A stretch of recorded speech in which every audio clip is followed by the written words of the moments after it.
तो दोस्तों, क्या आप जानते हैं हमारे देश में लगभग 5000 साल पहले एक ऐसी सिविलाइजेशन मौजूद थी, एक ऐसी सभ्यता मौजूद थी जहां पक्की सड़कें थीं, पक्के मकान थे, सुनियोजित तरीके से बनाए गए मकान थे, एक व्यवस्थित तरीके से बनाई गई कॉलोनियाँ थी, महाविद्यालय भी जहाँ अवेलेबल थे।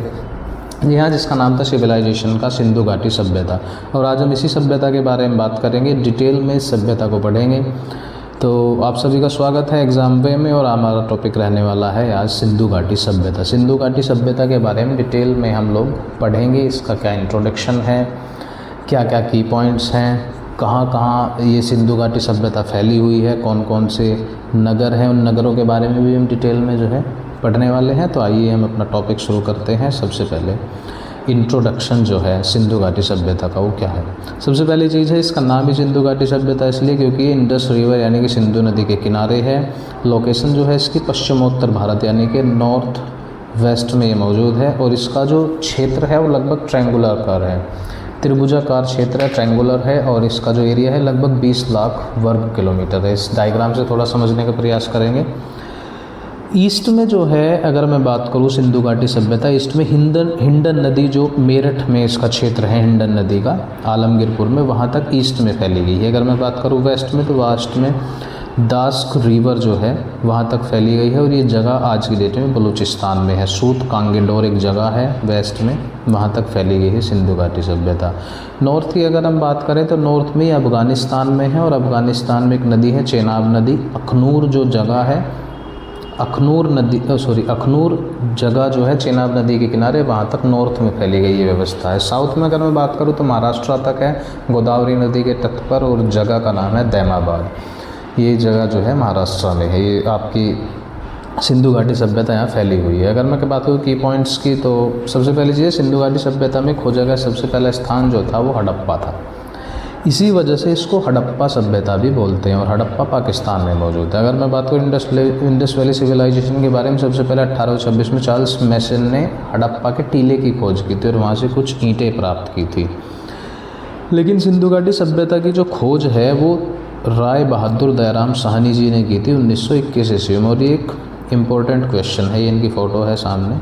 इम्पोर्टेंट क्वेश्चन है, कई बार एग्ज़ाम में पूछा गया है कि सिंधु घाटी सभ्यता की खोज किसने की थी।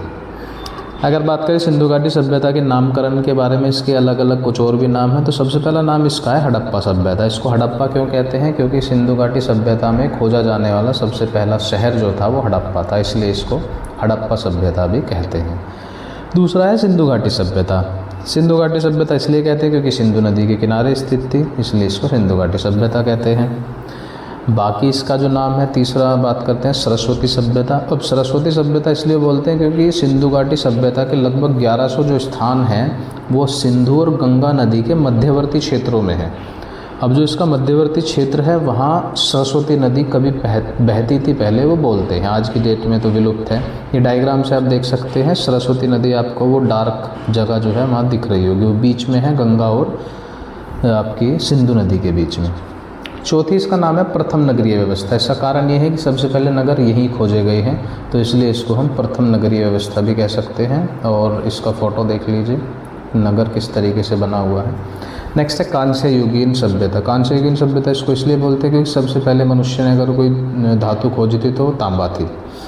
अब विस्तार की बात कर लेते हैं। सिंधु घाटी सभ्यता का विस्तार कहाँ कहाँ है, तो सबसे पहले बात करें अफ़गानिस्तान। अफ़गानिस्तान में इसकी केवल 2 जगह अभी तक ज्ञात हैं, जिसमें से अगर मैं बात करूँ सबसे पहली है मुंडीकाक, ये एक जगह है अफ़गानिस्तान में, और दूसरी है सोरतुगई।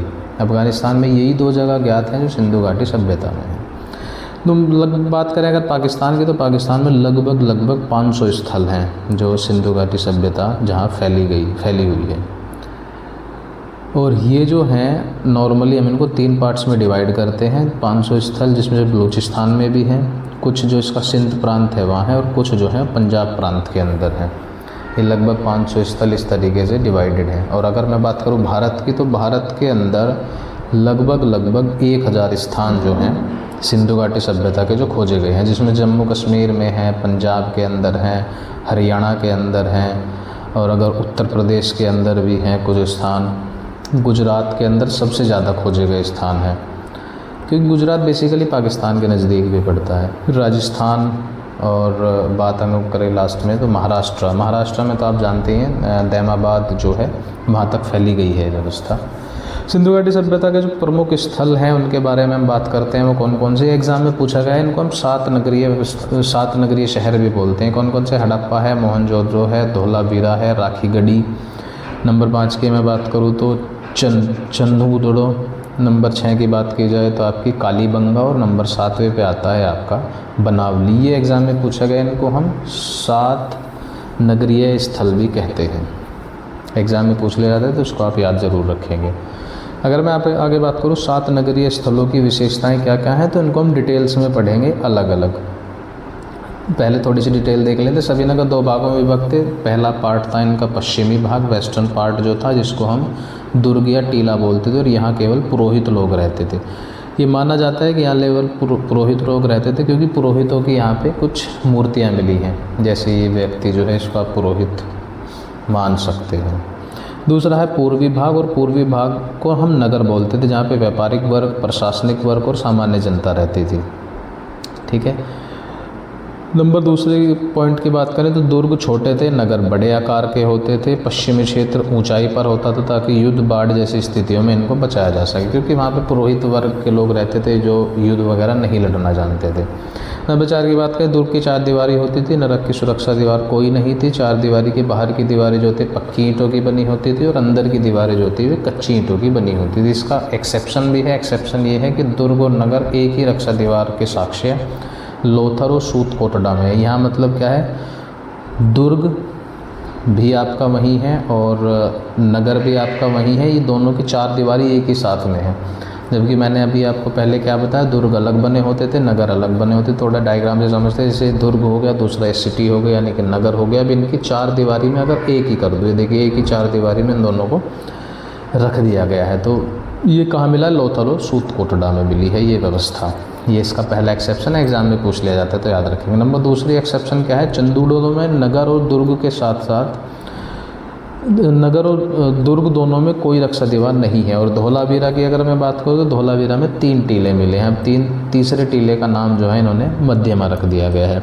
देखिए दोस्तों, मैं आपको एक चीज़ बता देना चाहता हूँ, ये चीज़ें हम साक्ष्य के आधार पर बोलते हैं, इसकी कोई पक्की गारंटी नहीं है ऐसा था कि नहीं था। आज की डेट में हम लोग खुदाई करते हैं तो उस आधार पर इन चीज़ों को मानते हैं।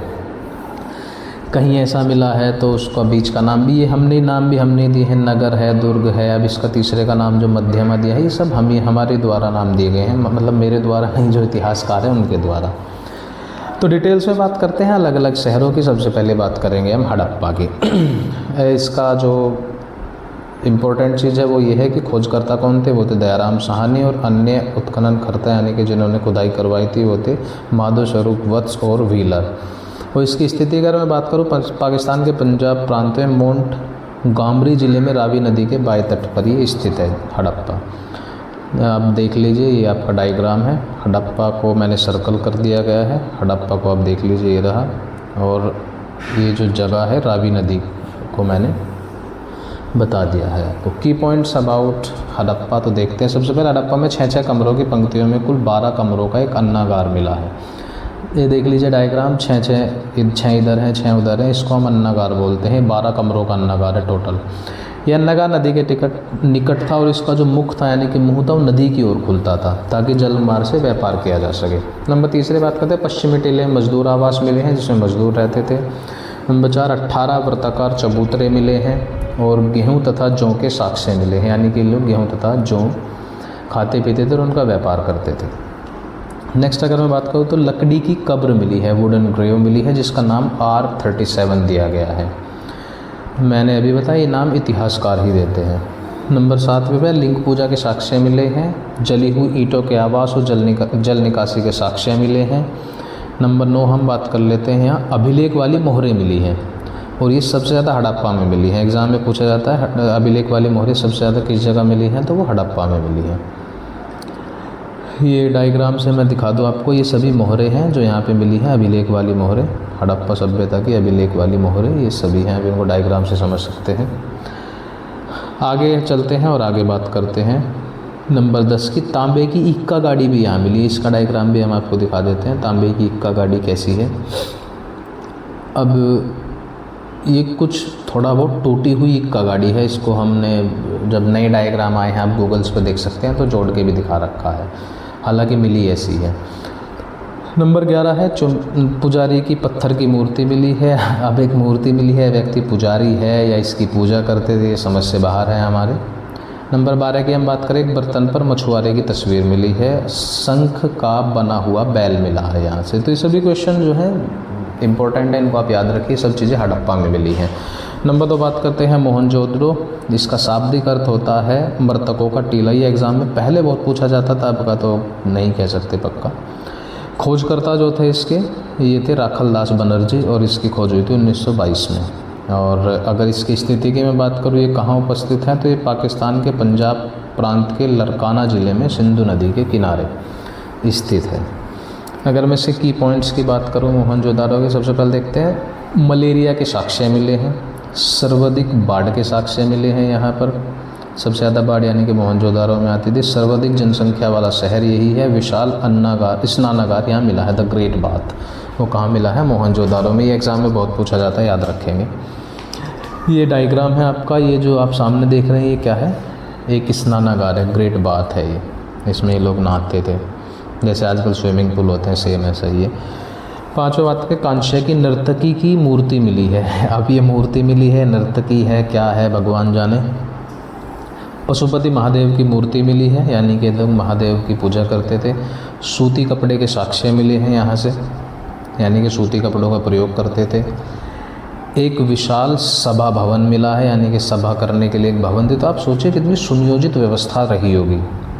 पुरोहित के आवास अलग मिले हैं, महाविद्यालय के साक्ष्य मिले हैं। देखिए आप, महाविद्यालय भी उस समय उपलब्ध थे, आज से लगभग 5000 साल पहले। पक्की सड़कों के साक्ष्य मिले हैं। सर्वाधिक मात्रा में मोहरें प्राप्त हुई हैं। और हम बात करें 10 मीटर चौड़े जो है राजपथ के साक्ष्य मिले, यानी कि सड़कें जो थी 10-10 मीटर चौड़ी भी होती थी। हमारे नेक्स्ट पार्ट के लिए आप इंतज़ार करिएगा। नेक्स्ट पार्ट हम पार्ट 2 करें। आपको हमारी वीडियो कैसी लगी ज़रूर बताइए, कमेंट करिए, सब्सक्राइब जरूर करिए चैनल को। बहुत बहुत धन्यवाद।